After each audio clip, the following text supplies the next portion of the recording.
इस मौके पर मैं उत्तर प्रदेश की जनता का धन्यवाद दूंगा, आभार भी प्रकट करूंगा कि उन्होंने न केवल समाजवादी पार्टी की सरकार बनाई बल्कि बहुत बड़े बहुमत के साथ सरकार को मौका दिया काम करने का। प्रति व्यक्ति आय बढ़ जाए, लोग खुशहाली की तरफ चल दें, यही हर सरकार का लक्ष्य होना चाहिए और संकल्प भी समाजवादी का है।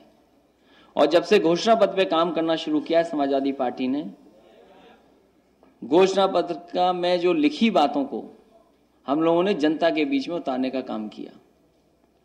वो योजनाएं जो रोजगारी भत्ता, विद्याधन या किसानों की कर्ज माफी, किसानों को मुफ्त पानी उपलब्ध कराना, किसानों को बीज की खाद की सहूलियत देना, जहां कहीं थोड़ी बहुत परेशानी भी, रुकावट भी आई, जहां पर हम लोग कीमत नहीं दे पाए, गन्ने की भी कीमत बढ़कर के दी है।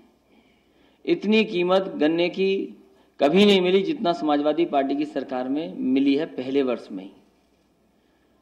और उत्तर प्रदेश में पिछली सरकार ने कोई उद्योग नीति नहीं बनाई।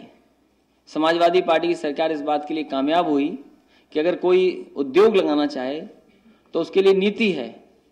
क्या हम इंसेंटिव्स दे रहे हैं, क्या हम उन उद्योगपतियों को सहूलियत दे रहे हैं जिससे कि कारखाने लगें, वो भी उत्तर प्रदेश में ऐसे फैसले लिए गए। उद्योग नीति भी बनाई। शिक्षा के क्षेत्र में भी काम हुआ है। शिक्षा के मेडिकल कॉलेज बंद पड़े थे, उन्हें भी चलाया है। और भी तमाम सरकार ने फैसला लेने का काम किया है। और मैं समझता हूं एक साल में ये दावा कर सकते हैं हम लोग और कह सकते हैं कि उत्तर प्रदेश का स्थायी विकास कैसे हो, उसका रास्ता हम लोगों ने बनाया है और खोला है कि उत्तर प्रदेश किस रास्ते पर चले। 4 लेन से सड़कें जुड़े मुख्यालय तक, बिजली का इंतजाम हो, स्वास्थ्य सेवाएं बेहतर हो। 108 योजना ने तो कमाल किया है और 108 योजना से लाभ भी पहुंचा है। जहां जनता को सहूलियत मिली है वहीं सरकार की छवि भी जनता के बीच में अच्छी बनी है, विभाग की भी छवि अच्छी बनी है। इसी तरह लड़कियों को छेड़खानी या जो उनको फोन कॉल से तमाम तरह के लोग फोन कॉल करते थे, परेशानी पैदा करते थे, तो उससे को भी 1090 ने मदद पहुंचाई है। बहुत लोगों को मदद मिली है उससे और वो फोन करने वालों को भी सबक भी सिखाया, उनके खिलाफ कार्रवाई भी हुई है। तो हर क्षेत्र में समाजवादी पार्टी की सरकार ने काम किया है, उपलब्धियां भी हैं और एक रास्ता बना दिया कि उत्तर प्रदेश कैसे खुशहाली के रास्ते पर जाए। चाहे वो जीडीपी हो, वो भी बढ़ने जा रहा है क्योंकि इतना काम हुआ है। जब 100 दिन पूरे हुए थे तो प्राइवेट पार्टनरशिप से जो सड़कें बनने जा रही थी उनको भी हम लोगों ने टेकअप कर लिया था। तो सड़क पे काम हो रहा है, बिजली पे काम करने जा रहे हैं क्योंकि आपके जो कारखाने उत्तर प्रदेश के लगे थे बहुत पुराने कारखाने थे। जितनी पावर बिजली का उत्पादन होना चाहिए वो नहीं हो पा रहा है। तो उस पर भी ठोस कदम लेकर के कि जहां मेंटेनेंस या ओवरहॉलिंग की जरूरत है तो उन प्लांटों को ओवरहॉल करने का कल भी कैबिनेट में डिसीजन लिया था ओबरा को लेकर के।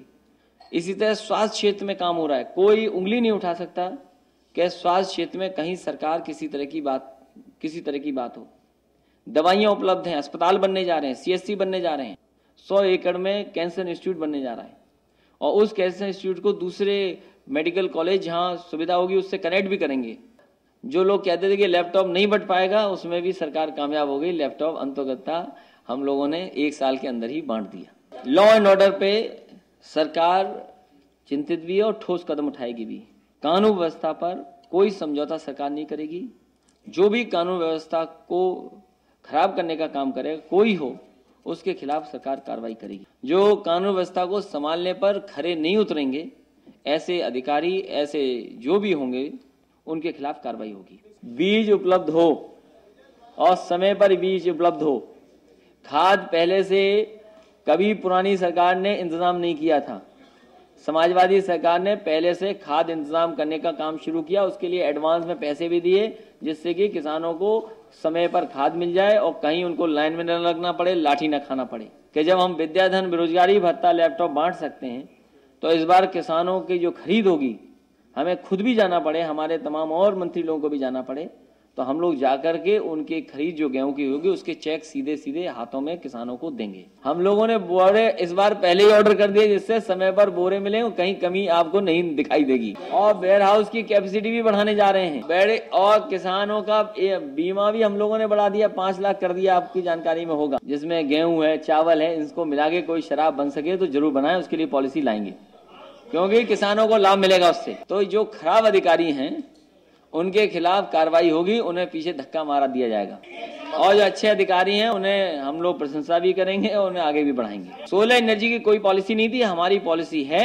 अब हम समझते हैं सोलर एनर्जी में भी लोग आएंगे जिससे कि इन्वेस्ट कर सकें। जहां तक अल्पसंख्यकों खासकर मुस्लिम भाइयों की बात है, समाजवादी पार्टी ने जो जो वादे किए थे उनको पूरा करने जा रही है। जो घोषणा पत्र में हम लोगों ने लिखा कि सच्चर कमेटी और रंगना मिश्रा की सिफारिशों को प्रदेश स्तर पर कैसे लागू हो सकती हैं, उनको लागू करने का काम करेंगे। आरक्षण सुविधा या किस तरीके से कर सकें, सरकार उस पर बहुत फैसला लेगी। कब्रिस्तान की बाउंड्री का सवाल है, वो उसके भी बजट बढ़ करके मिला है। क्रिटिकल गैप फंडिंग वाला जो है मामला कि कहीं स्कूल बनाना है जहां शिक्षा का इंतजाम नहीं तो स्कूल बन जाए, ITI बनाना हो तो ITI वहां बन जाए, उसका इस बार बजट में पैसा रखा है कि जो लोग निर्दोष और जिनको बेवजह झूठा फंसाया गया उनकी रिहाई के पक्ष में है, और रिहाई हम लोगों ने कुछ लोगों के पक्ष में फैसले जिनके मुकदमे भी छोड़ दिए, और बुनकरों को भी सहूलियत देने मदद दी, पिछली भी मदद की थी बजट में।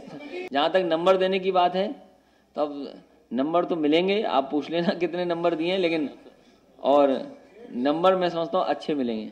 कभी भी सरकार इस तरह के काम नहीं करने देगी, जो भी होंगे उनके खिलाफ कार्रवाई होगी, और कार्रवाई हुई है। कानून व्यवस्था के नाम पर समझौता किसी से नहीं होगा, क्योंकि कानून व्यवस्था कहीं न कहीं खुशहाली और विकास को रोकने का काम करेगी। समाजवादी पार्टी ने दिशा बदल करके स्थायी विकास के रास्ते पे ले जाने का काम किया है, लोकतंत्र लाने का काम किया है, और महसूस कराया है कि ये सरकार जनता की सरकार है और जनता के हितों के पक्ष की सरकार है। और प्रदेशों में और राजधानियों में और जगह उदाहरण बने हैं, कई मॉडल ऐसे उदाहरण बने हैं जहां पर बिजली का इंतजाम बेहतर हुआ है, उस पक्ष में भी सरकार को सोचना होगा, चलना पड़ेगा। किसी भी मुख्यमंत्री या किसी भी मंत्री और सरकार की जिम्मेदारी होती है, और ये जिम्मेदारी होनी भी चाहिए कि जो शहीद हो उसके सम्मान में मौके पर पहुंचना चाहिए। तो सरकार की कोशिश होगी कि जहां हम न पहुंच पाए वहां सरकार का कोई न कोई मंत्री पहुंचे।